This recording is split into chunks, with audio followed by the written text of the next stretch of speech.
اے، vitamin D اور اس کے ساتھ اومیگا 3 موجود ہے. اور اومیگا 3 فیٹی ایسڈ آپ کو پتہ ہے کہ ہم بہت کم ہمارا انٹیک ہوتا ہے اومیگا 3 کا، اور ایک ایسا آئل جو انریچڈ ہو ان چیزوں کے ساتھ، وہ آپ کو وہ بھرپور غذائیت فراہم کرتا ہے. جو گھر میں جب کھانا بن رہا ہوتا ہے تو سب کھا رہے ہوتے ہیں، بچے، بوڑھے، جوان، تو ان سب کی جو نیوٹریشنل ریکوائرمنٹس ہیں ان کو پورا کرتا ہے. اسی لیے تلو کوکنگ آئل آپ کو بہترین غذائیت اور اس کے ساتھ ساتھ اعلیٰ ذائقہ جو ہے وہ دیتا ہے. بن گئے؟ اب ہو گئے جی، ریڈی ہو گئے. بالکل صحیح. تو اس طرح سے آپ نے بھی تھوڑا اس کو الٹ پلٹ لینا ہے جی، گولڈن کلر دینا کہ جو چکن ہے وہ بھی گل جائے اور جو آلو ہے اس کا کلر بھی تھوڑا گولڈن سا ہو جائے. اور پریزنٹیشن جیسی آپ چاہیں ویسی اس کو دے سکتے ہیں. تو آپ کے سامنے شیف اقرا جو ہیں وہ نکال کے بٹر فلائی چکن جو ہے وہ رکھ رہی ہیں، اور آپ دیکھ سکتے ہیں کہ ان کے ونگز جو ہیں وہ بٹر فلائی کی طرح کے ہی ہیں.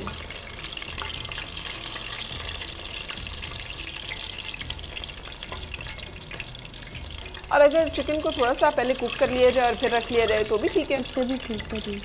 اگر آپ کو یہ لگے نا کہ چکن کو تھوڑا سا، کچھ لوگوں کو میری طرح ذرا زیادہ کوک چیزیں کھانے کی عادت ہوتی ہے، تو پھر چکن کو ہلکا سا پہلے کوک کر لیں اور پھر وہ اس کے اندر لگا کے فرائی کر لیں، تو آپ کو یہ بھی نہیں رہے گا وہم کے. میکسیمم ویسے آئل کے اندر ہو ہی جائے گا، کیونکہ ڈیپ آئل ڈالیں گے نا اسی میں آپ کے دونوں چیزیں فرائی ہو جائیں گی. ہاں بالکل آپ ٹھیک کہہ رہی ہیں، مگر وہ جیسے میں نے ایکسپلین کیا نا کہ اگر کرنا چاہیں تو یہ بھی آپشن ہے. اس طرح کر سکتے. سو ہمارے بٹر فلائی چکن تیار ہے. آپ بھی ٹرائی کیجیے گا اپنے دسترخوان پہ اور ہمیں فیڈ بیک دیجیے گا کہ آپ کو کیسا لگ رہا ہے یہ جو ریسیپیز سرینا اسلام آباد کے شیف جو ہے وہ شیئر کر رہے ہیں. اگر کوئی ایسی خاص ریسیپی ہے جو کہ آپ جاننا چاہتے ہیں، کیونکہ بڑی اوتھینٹک اور بڑی ریلائبل جو ہیں ریسیپیز آپ کو یہاں سے ہم دے رہے ہیں، تو آپ ہمیں لکھ سکتے ہیں. اور اس کے لیے بھی آپ @فرح_سعدیہ میرے انسٹاگرام پہ پوچھ سکتے ہیں، یا پھر @فرح_سعدیہ ٹویٹر پہ پوچھ سکتے ہیں، اور میں وہ ریسیپی جو ہے وہ کوشش کروں گی کہ آپ کو مل جائے فوراً، تاکہ آپ رمضان المبارک میں ہی ٹرائی کر سکیں. سو ایک بریک لیتے ہیں اور بریک کے بعد پھر ملتے ہیں.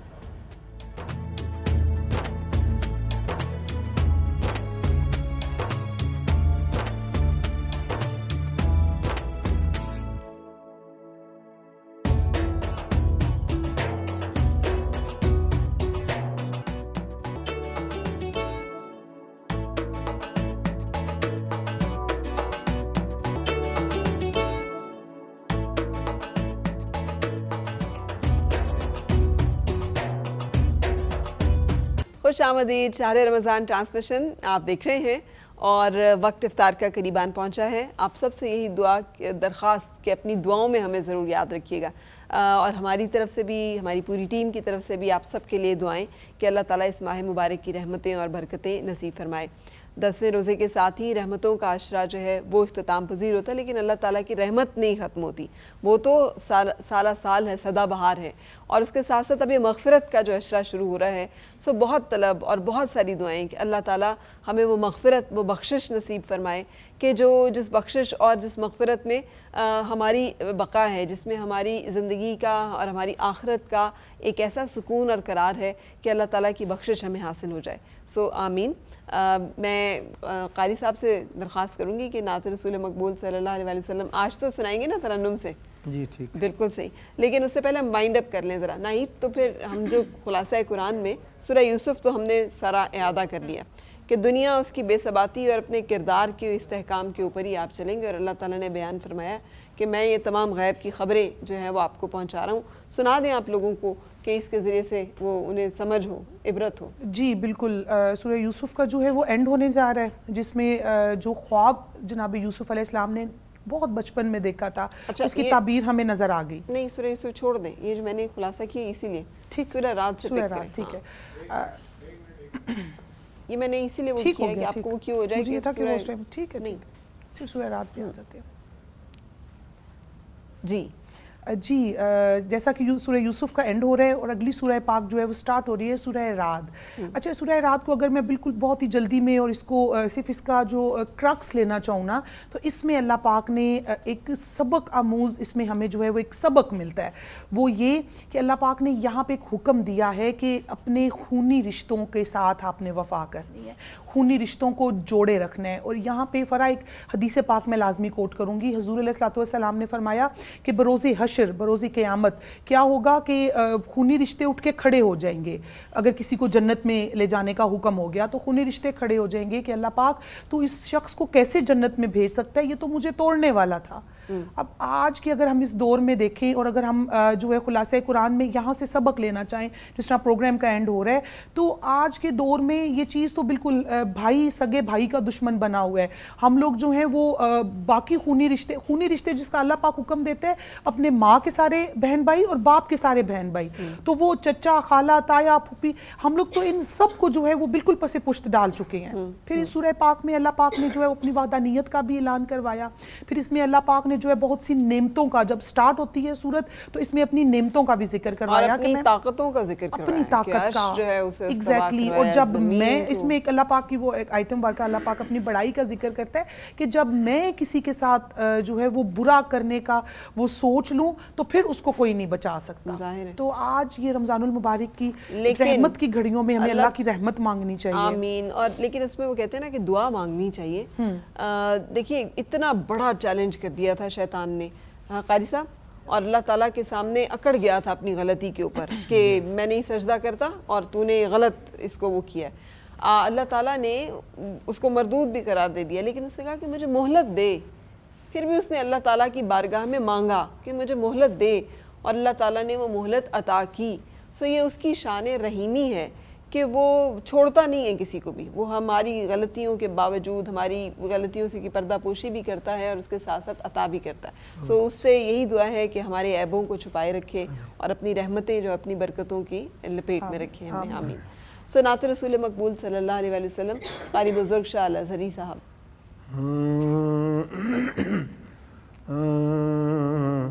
والله ما خلق الإله ولا برا, والله ما خلق الإله ولا برا بشرا يرى كمحمد بين الورى, بشرا يرى كمحمد بين الورى.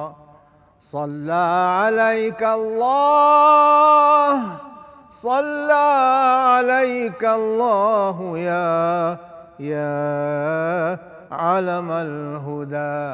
جب لگوں سیرت کا نقشہ تھامنے, جب لگوں سیرت کا نقشہ تھامنے, ہو میرے آقا کا جلوہ سامنے, ہو میرے آقا کا جلوہ سامنے.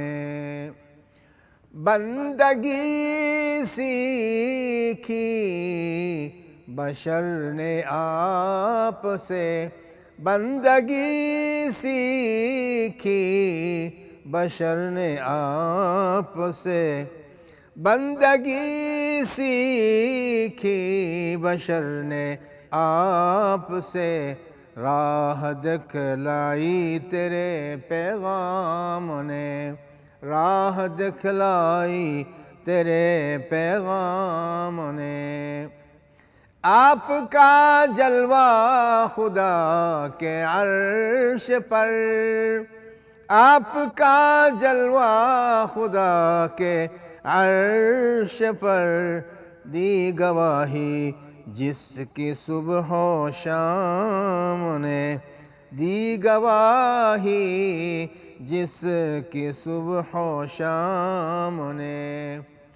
روح کی نس نس میں پہنچایا سرور, روح کی نس نس میں پہنچایا سرور.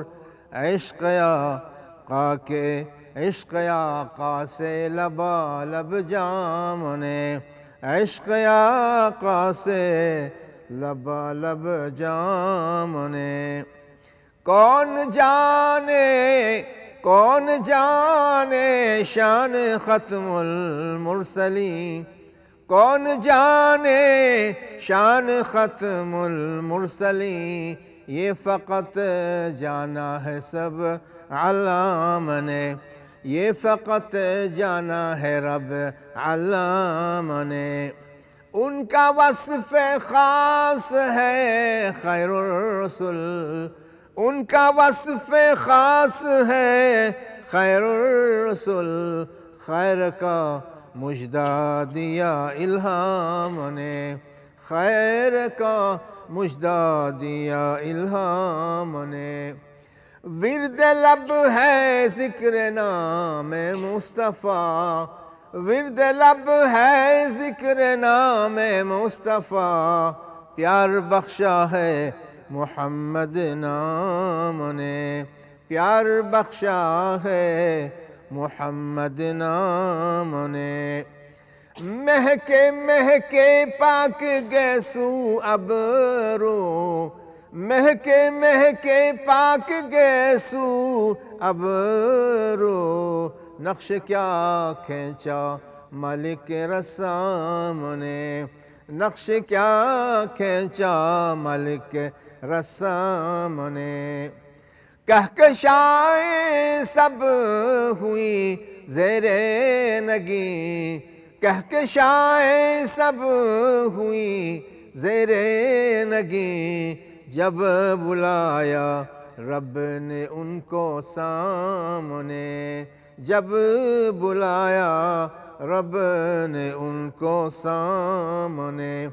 کہکشائیں سب ہوئی زیر نگیں، جب بلایا رب نے ان کو سامنے۔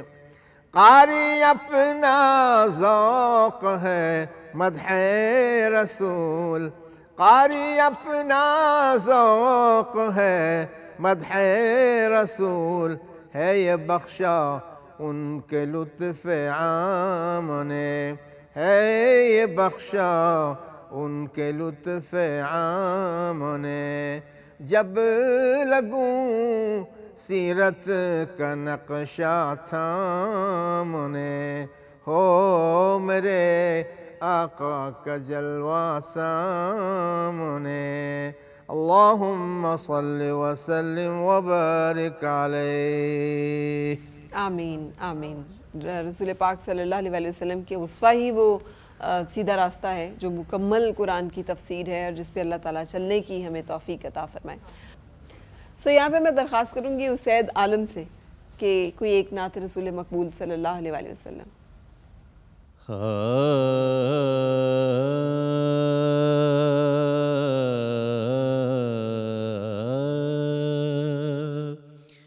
جو راستہ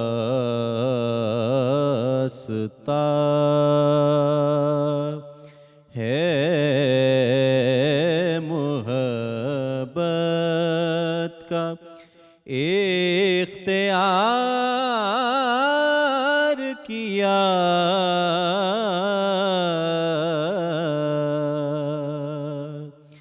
جو راستہ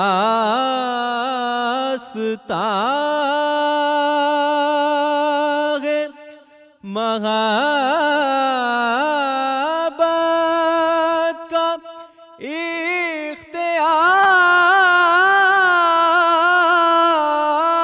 اختیار کیا،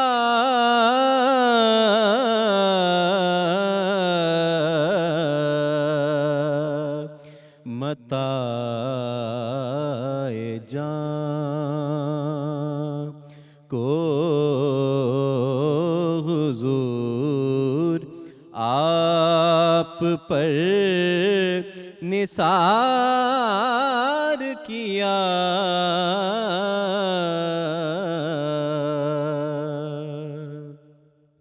ہاں متاع جان کو حضور آپ پر نثار کیا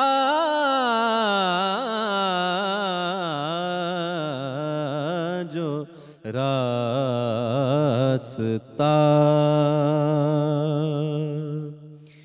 یہ نعت پاک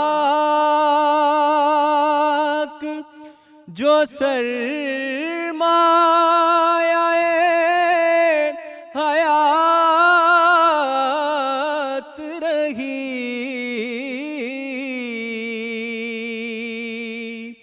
یہ نعت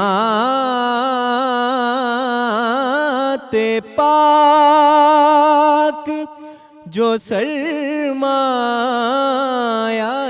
حیات رہی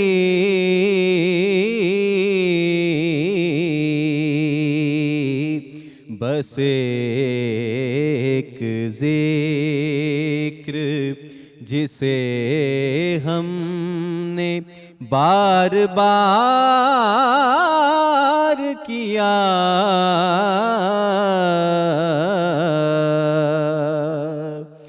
خزاں رسیدہ رتوں کے حصار میں تھا چمن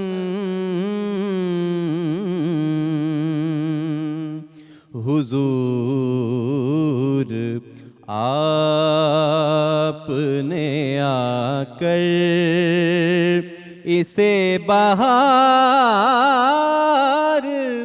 کیا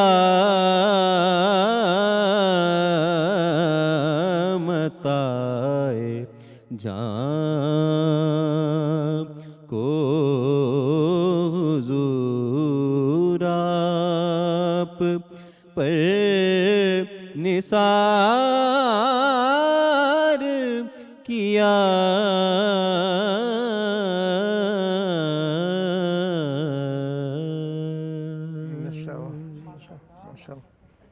شکریہ اسید عالم. میں سوچ رہی تھی ہم سب کے ہاتھ میں موبائل ہے نا، تو کہ ایک کتاب کا ذکر ہے کہ ہمیں اعمال نامہ داہنے ہاتھ میں پکڑایا جائے گا. قاری صاحب یہ بھی ایک کتاب سے کم نہیں ہے، سب کچھ اس میں ہے. کسی بھی شخص کو آپ نے ریڈ کرنا ہو، اس کے بارے میں پتہ کرنا ہو، تو صرف اس کا موبائل پکڑ کے اس کی ہسٹری دیکھ لیں کہ اس نے کیا کیا چیزیں اس میں ڈالی ہوئی ہیں اور کیا کیا کچھ ہے، آپ کو اس کے بارے میں سب پتہ چل جاتا ہے. انسان کے دماغ کا بہت بڑا اختراع، انسان کے کمال کا اختراع انسانی ذہن کا. ہاں، اور اس میں یہ کہ دیکھیں ہم کتنی آسانی کے ساتھ ٹریس کیے جا سکتے ہیں، ٹریک کیے جا سکتے ہیں، سمجھے جا سکتے ہیں. سو اللہ تعالیٰ بھی ہمیں اسی طرح سے یہ چھوٹی چھوٹی چیزیں، گیجٹس بھی ہمیں یاد دلاتی ہیں کہ پھر وہ قدرت، وہ طاقت جو ہے وہ کس طرح سے ہمارا پورا حساب کتاب جو ہے وہ رکھے گا. سو اللہ تعالیٰ حساب کتاب جو ہے وہ آسان فرمائے. سمینہ، ہم نے یاد کیا ہے آج ام المومنین حضرت خدیجہ الکبریٰ رضی اللہ تعالیٰ عنہ کو ان کے یوم وصال کے حوالے سے. سو میں چاہوں گی جاتے جاتے ان کی کوئی شان اگر مزید ہم بیان کر سکیں. سیدہ کی شانیں اور فضائل بے شمار ہیں. جیسے کہ ہم نے دیکھا کہ وہ پہلی خاتون ہیں جو اسلام لاتی ہیں. پھر ہم دیکھتے ہیں کہ وہ پہلی خاتون ہیں جو امہات المومنین میں سب سے پہلے ام المومنین بنتی ہیں. پھر وہ خاتون ہیں کہ جن کے سلسلے، جن کا جو نسب ہے، ان کا جو سلسلہ ہے سیدہ فاطمہ الزہرا سے جو حسنین کریمین سے آگے چلا ہے. 12 امام انہی کی ہی نسل سے تشریف لائیں گے. سیدنا امام مہدی ان کی نسل سے تشریف لائیں گے. تو ہدایت کا ایک سلسلہ قیامت تک یعنی ان کی نسل کے ساتھ جوڑ دیا گیا. یہ بھی ایک بہت بڑی فضیلت ہے ان کی. تو اس کے ساتھ ایک میں چیز بتانا چاہ رہی تھی کہ سیدہ کی جو لائف کو جب ہم ان کی سیرت کو دیکھتے ہیں تو اس میں ہمیں ایک پہلو نظر آتا ہے ایڈجسٹمنٹ کا. یعنی کہ انہوں نے ہر طرح کے ماحول میں ایڈجسٹ کیا. جیسے پہلے ان کے فادر کی اچانک سے وفات ہو جاتی ہے، جنگ میں شرکت کرتے ہیں تو وہ گھر میں رہ گئیں اور ان کے کوئی بھائی بھی نہیں تھا، 2 بہنیں تھیں. اور انہوں نے کس طرح سے اپنے کاروبار کو سنبھالا. پھر اس کے بعد ہم دیکھتے ہیں شادی ہوتی ہے، اور شادی کے بعد پھر کس طرح کے حالات پیش آتے ہیں، مالی حالات میں مشکلات پیش آتی ہیں. پھر کفار کی طرف سے جو ہے مخالفت کا سامنا کرنا پڑتا ہے. پھر اس کے بعد ملنے کے لیے تیار نہیں ہوتے تھے. یعنی جی بالکل، رشتہ داروں جب ولادت ہو رہی ہے حضرت فاطمہ الزہرا رضی اللہ تعالیٰ عنہ کی، تو یہ بہت ساری جگہوں پہ منقول ہے کہ وہ عورتیں جو دوڑ دوڑ کر آتی تھیں اور صحبت میں بیٹھنے کے لیے بےتاب ہوتی تھیں، کوئی اس ولادت کے وقت پہ آنے کے لیے تیار نہیں ہے. یہ ان کی سوشل بائیکاٹ کا یہ عالم ہے. جی بالکل. یہ بھی سہا انہوں نے، یہ معاشرتی رویہ جو ہے اس کا بھی سامنا کیا. جی بالکل. اور رشتہ داروں نے بھی قطع تعلقی کر دی تھی. نبی علیہ الصلوۃ والسلام کے بھی جو چچا تھے اور بھی بہت سے جو ان کے قریبی رشتہ دار تھے ان سے بھی قطع تعلق ہو گئے تھے. تو اس سارے ماحول میں انہوں نے کس طرح سے ایڈجسٹ کیا، یعنی ہمیں پتہ چلتا ہے وہ سائیکلوجیکلی بھی بہت ایک اسٹرانگ لیڈی تھی. جب وہ شاب ابی طالب میں تھیں اور ایک دم سے یعنی کہ لائف اس طرح کی ہو گئی کہ ایک ٹائم پہ ملکۃ العرب تھیں اور پھر پتے کھا کے گزارا کرنا پڑتا ہے، چمڑا ابال کے اس کو کھا کے گزارا کرنا پڑتا ہے. تو اس میں بھی وہ مطلب دکھاتی ہیں کہ وہ کس طرح سے ایڈجسٹ کر رہی ہیں. استقامت کہ بالکل. اگر انہوں نے چوز کیا ہے تو شی اسٹوڈ بائی پروفٹ صلی اللہ علیہ وآلہ وسلم. انہوں نے ساتھ دیا ہے، پھر رفاقت کا جو حق ہے وہ ادا کیا، کسی جگہ پہ ابینڈن نہیں کیا، شکوہ نہیں کیا، کوئی تکلیف جو ہے اپنی اس کو نہیں حاوی آنے دیا. پھر استقامت کا وہ پہاڑ ہے کہ جو کھڑی رہی ہیں اور ان کی استقامت کے بلبوتے پر اسلام جو ہے اس کی اشاعت ممکن ہو سکی. بہت شکریہ Samina, thank you very much. اور نور آمنہ جنجوعہ، جاتے جاتے میں درخواست کروں گی کہ آپ کی کوئی ایک حضرت خدیجۃ الکبریٰ رضی اللہ تعالیٰ عنہ کی ہم شان بیان کریں، کوئی سلام ان پہ پڑھتے ہوئے آج کی ٹرانسمیشن کو بھی ہم کلوز کریں. بے شک ضرور، ہم سب کی طرف سے ان کی بارگاہ میں سلام کا نذرانہ پیش کرتے ہیں. مادر فاطمہ ساری امت کی ماں، یعنی حضرت خدیجہ پہ لاکھوں سلام. وہ ملکہ عرب مون سے آسیاں، یعنی حضرت خدیجہ پہ لاکھوں سلام. شاہ کونین کی پہلی زوجہ ہے جو، شاہ کونین کی پہلی زوجہ ہے جو، سب ستاروں سے روشن ستارہ ہے جو، دین اسلام کا ایک سہارا ہے جو، دین اسلام کا ایک سہارا ہے جو، یعنی حضرت خدیجہ پہ لاکھوں سلام. مال اپنا جو دین پر لٹاتی رہی، مال اپنا جو دین پر لٹاتی رہی، سختیوں میں جو ہمت بندھاتی رہی، زخم کھاتی رہی مسکراتی رہی، زخم کھاتی رہی مسکراتی رہی، یعنی حضرت خدیجہ پہ لاکھوں سلام.